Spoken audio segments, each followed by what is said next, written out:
Centre से ली है। जुलाई में ली थी ऑनलाइन। मैंने तब किसी को नहीं बताया था क्योंकि मेरी फैमिली में ऐसी चीज़ों में भरोसा नहीं करता कोई भी। मैं नामदान सेंटर पे गई तो नहीं थी, लेकिन रोज़ उनके कॉल आते थे कि आप एक बार आओ, आप एक बार आओ। वीडियो कॉल भी करते थे और कि आपको देखना है, ऐसा वैसा, मतलब वो अजीब तरीके से बात करते थे। और कई बार मना करने के बाद भी वो आज तक कॉल करते हैं कि आप एक बार आओ, आपका फॉर्म वगैरह लेके जाओ। मैंने मना कर दिया, मैं कॉल रिसीव नहीं करती हूँ उनके। जहाँ तक संभव हो मैं हर नियम की पालना करती हूँ जो गुरुजी ने बता रखे हैं, बट कभी कभार फैमिली की वजह से मजबूरन आन उपासना करनी पड़ जाती है। मैंने फैमिली में बताया था कि मैं ऐसी आन उपासनाएं नहीं करूँगी, लेकिन वो गुरुजी के बारे में ही उल्टा सीधा बोलने लग गए, गालियाँ देने लग गए उन्हें। तो मैंने छोड़ दिया, मैंने कहा चलो ठीक है, मैं आपकी बात मान लूँगी। बट मैंने वो मन से नहीं बोला था, मेरे मन में ऐसा कुछ नहीं था।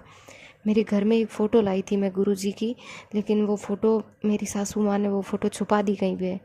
अब मेरी कंडीशन ऐसी है कि मैं ना तो फ़ोटो रख सकती हूँ घर में, ना ज्योति जला पाती हूँ।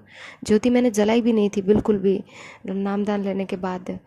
मेरे पास कोई चरणामृत भी नहीं है, और ना वो गले वाला कुछ देते हैं ना गुरुजी, वो कुछ भी नहीं है। मुझे प्रथम मंत्र मिला है, उसका जाप करती हूँ, और 3 आरती है ना तीनों टाइम की, वो भी टाइम पे करती हूँ मैं।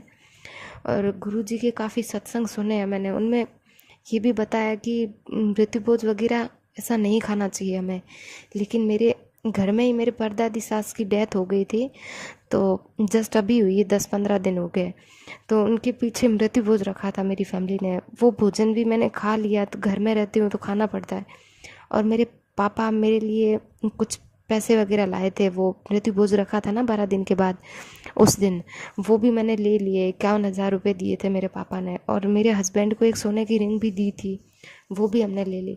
पर मुझे ऐसी चीज़ों के बारे में पता नहीं था। आपके वीडियो वगैरह सुनती थी तो उसमें ये सब था कि पैसे वगैरह नहीं लेना चाहिए, मुझे पता नहीं था पहले, सो मैंने ले लिए। तो अब ना मेरे नियम वगैरह खंड हो गए, ये भी नहीं पता मुझे। मैं भक्ति तो करती हूँ। आप ना शंका समाधान कीजिए भगत सिंह। बंदी छोड़ सतगुरु रामपाल जी महाराज जी की जय हो। सच्चाई बहन जी, बहन हर औरत मीरा नहीं बन सकती है, लेकिन कोशिश करे तो मीरा के जैसे भाव अपने सतगुरु के प्रति रख सकती है। और भाव यदि सतगुरु के प्रति रहेंगे तो फिर सतगुरु अंतर्यामी है, उन्हें सब पता है कि उसके जीवन में क्या क्या परेशानियां हैं, उसके जीवन में कैसी कैसी विपरीत समस्याएं हैं, क्या मजबूरियां हैं। फिर सतगुरु मजबूरियां को अनदेखा कर देता बहन। परमात्मा उन चीजों की तरफ ध्यान नहीं देता है। जिसने अपने हृदय में अपने सतगुरु को, अपने परमात्मा को बैठा लिया, और फिर चाहे ऊपरी दिखावे के लिए या ऊपरी मन से अगर किसी पारिवारिक दबाव में आके यदि वो बहन या भाई अनुपासना भी करता है, तो बहन परमात्मा उन चीजों को नजरअंदाज कर देता है, बशर्ते उसके हृदय में सतगुरु ही बसा होना चाहिए। फिर ये चीजें कोई वैल्यू नहीं रखती है। जिस प्रकार गुरुदेव ने कहा कि भाई नाम दीक्षा लेने के बाद आप किसी भी मंदिर में जाओ, चाहे किसी भी मस्जिद में जाओ, लेकिन आपने उन जगहों पे भक्ति भाव से नहीं जाना, ये मन में धारणा करके नहीं जाना कि इस मंदिर में या इस मस्जिद में फला फला देवता से मुझे कोई भक्ति लाभ होगा। ये भाव लेके हमने वहां नहीं जाना है। बाकी चाहे आप वहां पे रात दिन रहिए, आप वहीं पे सोइए, कोई दिक्कत नहीं, कोई दोष नहीं, क्योंकि मंदिर और मकान दोनों भगत की दृष्टि में ईंट और पत्थर के बने हुए एक ढांचे हैं, उनमें ना कोई भगवान है। तो बहन ये मजबूरियां जो हैं आपके साथ में, ये वर्तमान में काफी बहनों के साथ में हैं। कोई अपने प्रारब्ध के संस्कारवश संघर्ष कर लेती है, तो कोई संघर्ष नहीं कर पाती है। लेकिन सतगुरु अंतर्यामी है, सतगुरु अंदर के भाव देखता है। और परमेश्वर कहते हैं कि भाव तगड़े तो कुछ नहीं बिगड़े। यदि अपने सतगुरु के प्रति भाई या बहन के भाव तगड़े हैं, जिसने ज्ञान सुनकर, ज्ञान को समझकर अपने दिल की गहराइयों में अपने सतगुरु को बैठा लिया, परमात्मा को बैठा लिया, और उस दिल की गहराई में ब्रह्मा विष्णु महेश 33 करोड़ देवी देवता, दुर्गा या काल के लिए लेस मात्र भी जगह नहीं है, तो बहन फिर परमात्मा कहते हैं कि भाव तगड़े तो कुछ नहीं बिगड़े। फिर चाहे कोई कुछ भी करे, कैसा ही दबाव दे, चाहे मंदिर में जाके बैठा दे, चाहे देव देवताओं के आगे आपको धोख लगवा दे, जब आपके दिल में आपका सतगुरु बैठा है तो ये चीजें कोई बाधक नहीं है, किसी प्रकार की कोई बाधक नहीं है। तो परमेश्वर कहते हैं भाव तगड़े तो कुछ नहीं बिगड़े, और यदि भाव बिगड़े तो फिर रगड़े ही रगड़े। अगर भाव बिगड़ गए जिस दिन, उस दिन फिर सब हावी हो जाएंगे आपके ऊपर। फिर परमात्मा कहते हैं दोस्त भी दुश्मन बन जाएगा। तो बहन, परमात्मा अंतर्यामी है, उनको सारी स्थिति का पता है कि कौन तो जानबूझ के ये सब नाटक कर रहा है और कौन अनजाने में या फिर किसी मजबूरी में या फिर किसी दबाव में आकर इस तरह की जो है ये हरकतें कर रहा है। दूसरी बात परमात्मा ने एक और बताई है बहन, कि यहां परमात्मा ने 3 प्रकार की स्थितियां बताई। पहली स्थिति तो ये कि यदि ज्ञान समझ में आ गया तो वो भगत हर स्थिति का सामना करेगा, चाहे उसका घर छूटे, चाहे उसका पति छूटे, चाहे उसकी पत्नी छूटे, चाहे उसको माँ बाप घर से निकालें। जिसको ज्ञान समझ में आ गया वो अड़ जाएगा मंसूर की तरह, मीरा की तरह, और फिर भगवान उसके पीछे ही खड़ा होता है, दूर नहीं होता उससे परमात्मा उसके पीछे ही खड़ा होता है। और दूसरी स्थिति है अनजाने में, धोखे से। अगर हमसे कोई अनुपासना हो गई या हमारे साथ में धोखे से किसी ने ऐसी कोई मर्यादा खंडित करवा दी, तो परमात्मा कहते हैं उसका दोष भगत को नहीं लगता और ना ही उस स्थिति में उसकी मर्यादा खंडित होती है, क्योंकि वो उसने जानबूझ के नहीं किया, वो अनजाने में या धोखे से हुआ है। और तीसरी स्थिति परमात्मा ने बताई मजबूरी की। मजबूरी यानी भगत को ज्ञान भी है, उसको पता भी है कि अगर ये नियम परमात्मा का तोड़ूंगा तो इस नियम की ये सजा है और मैं परमात्मा से दूर हो जाऊंगा, परमेश्वर अपना पंजा मेरे शीश से उठा लेगा। ऐसी स्थिति में सब कुछ पता होने के बाद भी यदि वो दबाव में आके, मजबूरी में आके यदि वो परमात्मा का नियम खंड करता है, तो ऐसी स्थिति में गुरुदेव ने बताया कि जहां उसकी मौत होनी होगी वहां परमात्मा उसकी एक टांग तोड़ के रख देगा। जहां उसके संस्कारवश उसकी मौत लिखी होगी वहां परमात्मा इतना लाभ दे देगा, इतना बचाव कर देगा कि खाली उसका हाथ या पैर ही टूट के रह जाएगा। कहने का मतलब है कि भगत को 20 से 25% नुकसान उसके संस्कारवश वहां पे हो सकता है, यदि उसका कोई माड़ा संस्कार हुआ तो ऐसी स्थिति है बहन इस भक्ति में।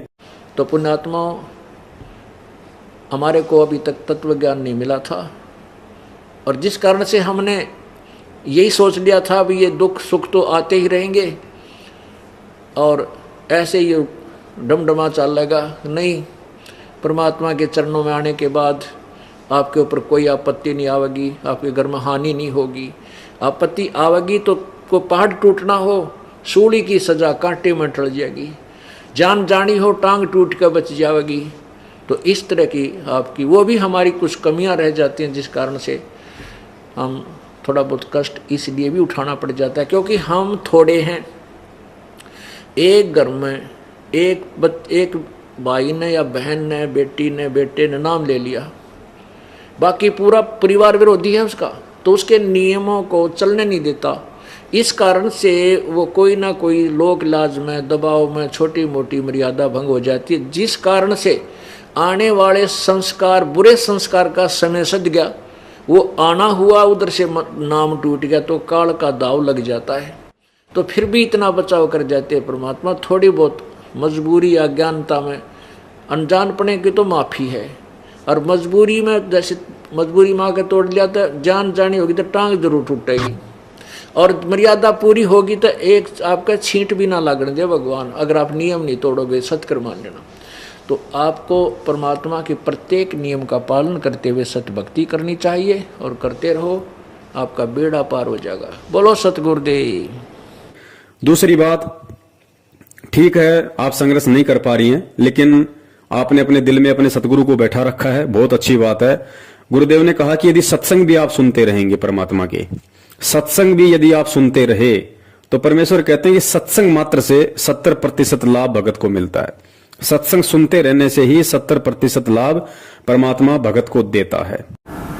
तो यहां आपसे प्रार्थना की जाती है, जब तक सत्संग चले आप सब चिंताएं और इधर उधर की गल्ला बातें छोड़ के ध्यान से सत्संग सुनो।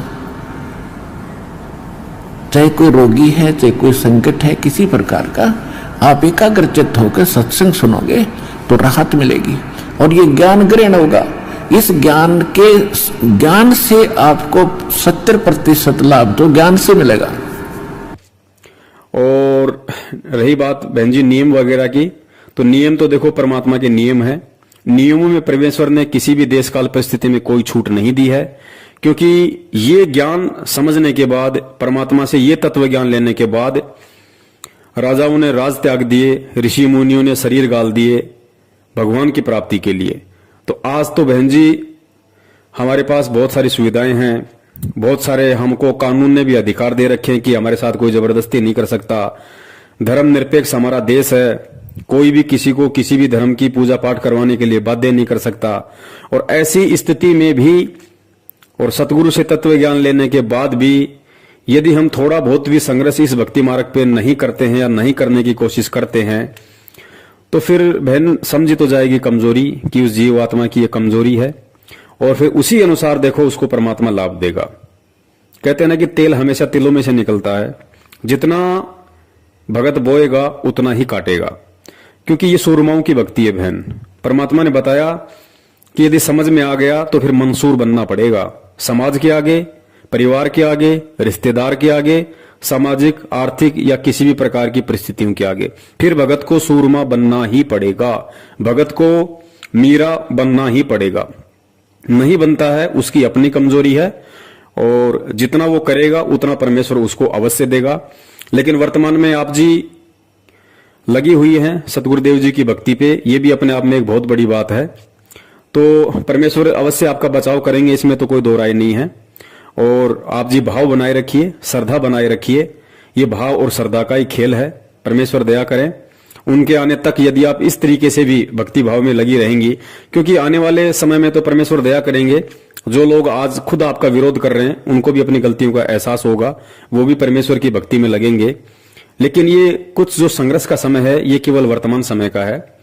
तो कुछ आत्माएं संघर्ष कर लेती हैं, कुछ आत्माएं पीछे हट जाती है, लेकिन दिल में सतगुरु को बसाए रखो, बस इतना भी काफी है परमेश्वर के हिसार जेल से आने तक, और वो समय परमात्मा ने पूरी पृथ्वी पे लाने तक। जब तक हम इस तरीके से भी यदि परमात्मा के पीछे लगे रहेंगे तो भी परमेश्वर हमारे जीवन में आने वाले जो संकट हैं, परेशानियां हैं, काफी हद तक परमात्मा उनका निवारण करता रहेगा। तो इस तरीके से भी यदि आप अपनी आरती वगैरह करती रहेंगी और सत्संग वगैरह सुनती रहेंगी तो भी परमात्मा बहुत बड़ी राहत आप जी को प्रदान करता रहेगा। यानी जो आपके भाग्य में जो संस्कार था परमात्मा उसमें भी काफी फेरबदल करेंगे। जो संकट आपके जीवन में आने हैं परमात्मा उनमें आपको 50% तक राहत देगा, अगर इस तरीके से अपने दिल में सतगुरु को बसा के भी यदि आप उनकी भक्ति में लगी रहोगी तो। सत साहिब जय हो बंदी छोड़ के। बोलो सतगुरुदेव की जय हो।